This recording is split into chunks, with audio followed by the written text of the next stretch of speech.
संबोधित कर रहे हैं। चुनाव के पहले नई सदस्यता करते हैं। हमारी सदस्यता कार्यकाल 6 साल का होता है। 6 साल जब समाप्त होते हैं तब पूरी सदस्यता नए सिरे से होती है, और जब 6 साल नहीं होते हैं तब इसमें सदस्यों की बढ़ोतरी के साथ बूथ को, मंडल को और जिले को वैधानिक मान्यता मिलती है।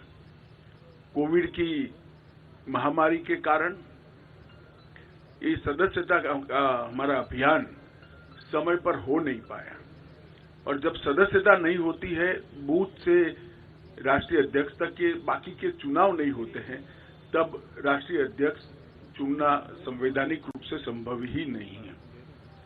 कई बार भूतकाल में भी इस प्रकार के अलग अलग मौकों के कारण राष्ट्रीय अध्यक्ष के कार्यकाल को एक्सटेंशन दिया गया।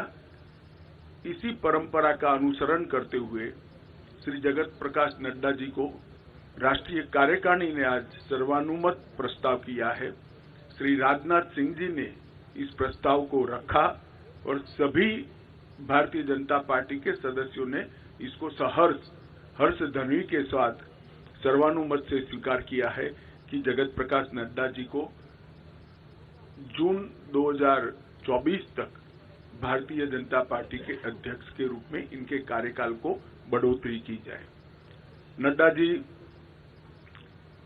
20 जनवरी 2020 को राष्ट्रीय अध्यक्ष बने। अध्यक्ष बनने के बाद इस सदी की सबसे बड़ी महामारी, वैसे देखें तो 20वीं सदी की भी सबसे बड़ी महामारी कोविड का सामना पूरे देश को करना पड़ा, क्योंकि देश की कई राज्य सरकारें और केंद्र में भारतीय जनता पार्टी की सरकार होने के कारण स्वाभाविक रूप से इस महामारी का सामना करने में भारतीय जनता पार्टी के संगठन की भूमिका बहुत अहम हो जाती है। नड्डा जी के नेतृत्व में भारतीय जनता पार्टी का पूरा संगठन बूथ से लेकर राष्ट्रीय स्तर पर सेवा ही संगठन है, इस मंत्र के साथ काम में जुटा।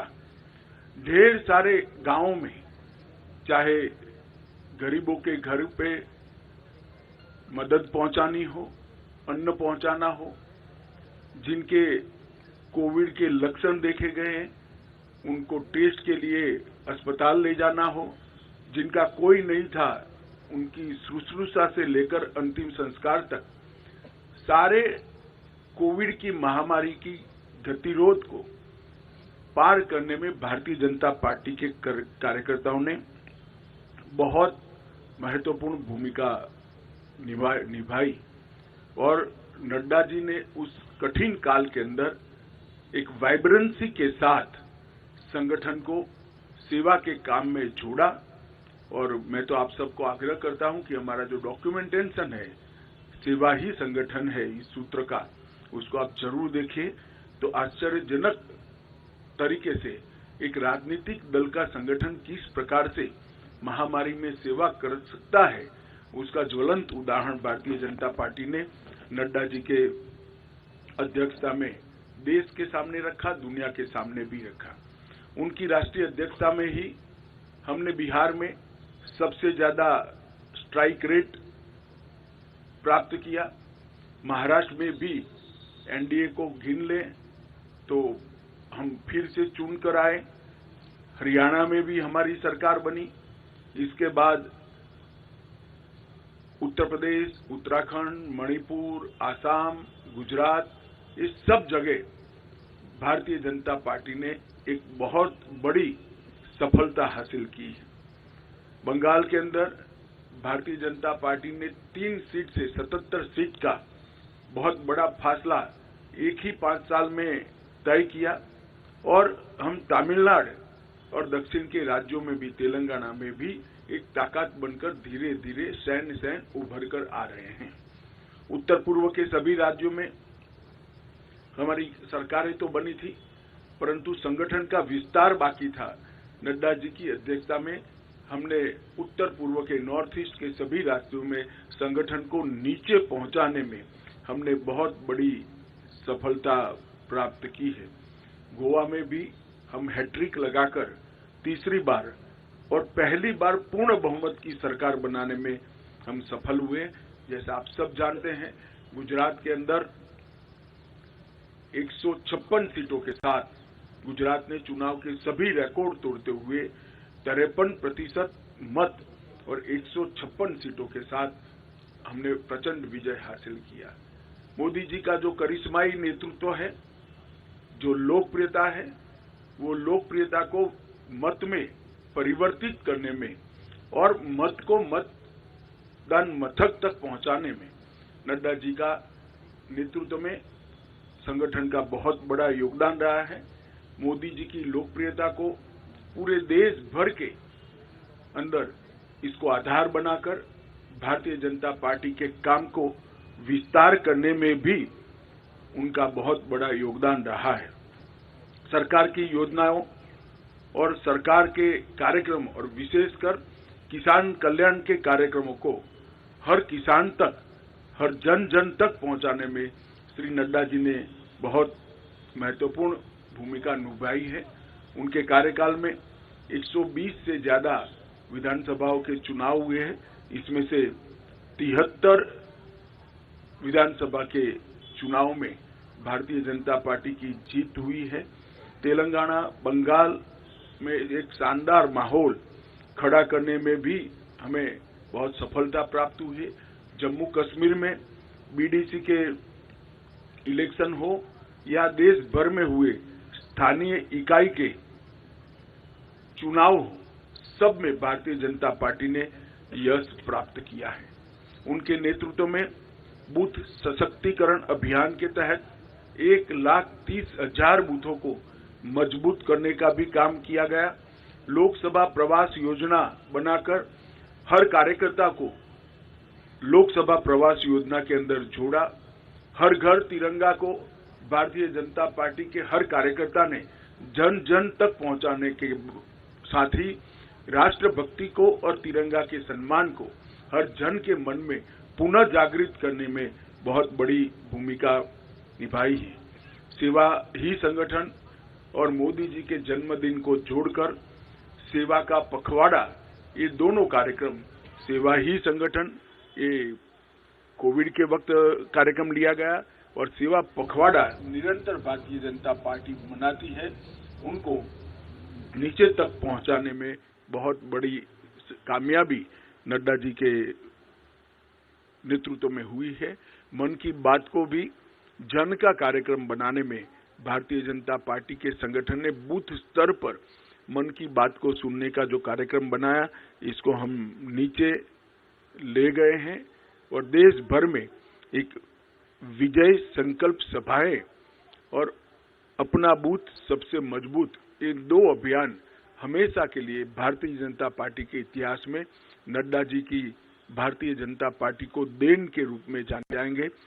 मुझे विश्वास है कि मोदी जी के नेतृत्व में, नड्डा जी के संगठनात्मक नेतृत्व में 19 से भी ज्यादा बड़े बहुमत के साथ भारतीय जनता पार्टी चुनकर आएगी और मोदी जी फिर से इस देश के प्रधानमंत्री बनकर इस देश का नेतृत्व करेंगे। इसका हम सबको भरोसा है। मैं समग्र पार्टी की ओर से श्रीमान नड्डा जी को हृदय पूर्वक बहुत बहुत बधाई और शुभकामनाएं देता हूं। हम सबकी अनंत शुभकामनाएं श्री नड्डा जी के साथ है।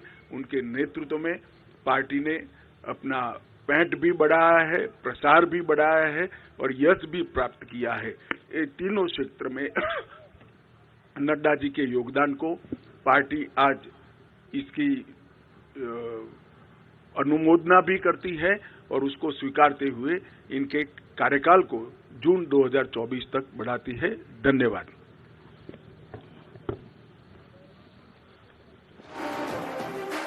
गृह मंत्री अमित शाह, जिन्होंने जानकारी दी कि जेपी नड्डा वो अध्यक्ष बने रहेंगे, 2024 तक अध्यक्ष बने रहेंगे, जून 2024, यानी कि उनका कार्यकाल बढ़ गया है जेपी नड्डा का, जैसा कि उम्मीद जताई जा रही थी। जेपी नड्डा के ही नेतृत्व में 2024 लोकसभा चुनाव और इस साल होने वाले 9 राज्यों के विधानसभा चुनाव जेपी नड्डा के नेतृत्व में ही होंगे। अमित शाह ने पूरे विस्तार से बताया कि आखिर जेपी नड्डा का कार्यकाल क्यों बढ़ाया जा रहा है। उन्होंने बताया कि जेपी नड्डा के कार्यकाल के दौरान अध्यक्ष रहते ही बीजेपी ने जितने चुनाव लड़े हैं 70% से ज्यादा चुनाव में जीत हासिल की बीजेपी ने, और साथ ही बीजेपी का विस्तार भी हुआ है और जेपी नड्डा के कार्यकाल में 2024 भी फतह करेंगे। राष्ट्रीय कार्यकारिणी की शुरुआत हुई थी जेपी नड्डा के भाषण के साथ। कल उन्होंने जब भाषण दी थी तो सबसे पहले जेपी नड्डा ने यही कहा था कि आने वाले इस साल में जो 9 चुनाव हैं वो सबके सब चुनाव हम जीतने वाले हैं। इस ऐलान के साथ कार्यकारिणी की शुरुआत हुई और आज अमित शाह ने जेपी नड्डा के कार्यकाल को एक बार फिर बढ़ाने का ऐलान कर दिया और इसी के साथ जेपी नड्डा तीसरे ऐसे नेता हैं बीजेपी के जो लगातार दूसरे साल बनेंगे, अध्यक्ष का दूसरा दौर वो संभालेंगे। लालकृष्ण आडवाणी, अमित शाह के बाद जेपी नड्डा। जगत प्रकाश नड्डा जी को राष्ट्रीय कार्यकारिणी ने आज सर्वानुमत प्रस्ताव किया है।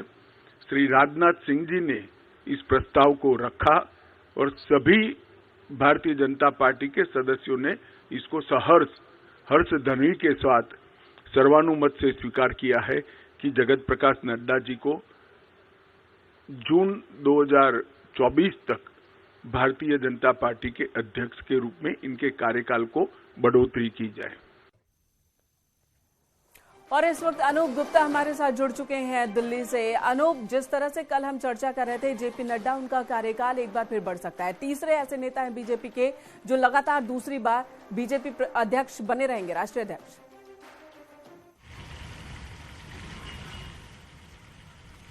बिल्कुल, देखिए क्योंकि आने वाले वक्त में 9 राज्यों में विधानसभा चुनाव है और उसके बाद लोकसभा चुनाव है। ऐसे में पार्टी किसी भी तरीके से परिवर्तन नहीं करना चाहती थी। जेपी नड्डा संगठन के काफ़ी माहिर माने जाते हैं, प्रधानमंत्री नरेंद्र मोदी और गृह मंत्री अमित शाह के खासे करीबी माने जाते हैं। और जिस तरह से अमित शाह ने साफ तौर से कहा कि उनके कार्यकाल में जिस तरीके से बिहार, उत्तर प्रदेश, महाराष्ट्र में बीजेपी ने बहुत अच्छा प्रदर्शन किया, तो तमाम जो अभी विधानसभा चुनाव हुए हैं उसमें जिस तरीके से पार्टी ने परफॉर्म किया, ऐसे में अभी चुनाव के मुहाने में जब पार्टी खड़ी है तो बदलाव करना कहीं ना ठीक नहीं होगा। हालांकि इन्होंने उदाहरण दिया कि कोविड का वक्त था, ऐसे में संगठन के चुनाव नहीं हुए हैं क्योंकि प्रदेश स्तर पर जो चुनाव होते हैं उसमें 50% चुनाव होना चाहिए राष्ट्रीय अध्यक्ष के पद के चुनाव को लेकर। देखिए, ये परंपरा पिछली बार भी 2019 में हो चुकी है जब अमित शाह राष्ट्रीय अध्यक्ष हुआ करते थे, उस समय भी उनको एक्सटेंशन दिया गया था और अध्यक्ष वो थे तब लोकसभा चुनाव कराए गए थे। तो जाहिर सी बात है कि इस बार भी पार्टी रिस्क नहीं लेना चाहती थी। जो मजे हुए संगठन के माने जाते हैं जेपी नड्डा नहीं करना चाह रही थी और साथ ही जैसा कि बीजेपी का संविधान कहता है कि कम से कम 50% राज्यों में संगठन का चुनाव नए सिरे से हो जाए, उसके बाद ही आप राष्ट्रीय अध्यक्ष को बदल सकते हैं। यानी कि 29 राज्यों में कम से कम 16 राज्यों में संगठन चुनाव होने चाहिए थे, उसके बाद ही राष्ट्रीय अध्यक्ष को बदला जा सकता है, लेकिन ऐसा नहीं हो पाया है। विनिंग कॉम्बिनेशन है और यही कह रहे हैं अमित शाह कि जेपी नड्डा के नेतृत्व में ही हम आगे बढ़ेंगे और इस तरह से बीजेपी 2024 भी जीतेगी। धन्यवाद अनूप इस वक्त पूरी जानकारी देने के लिए।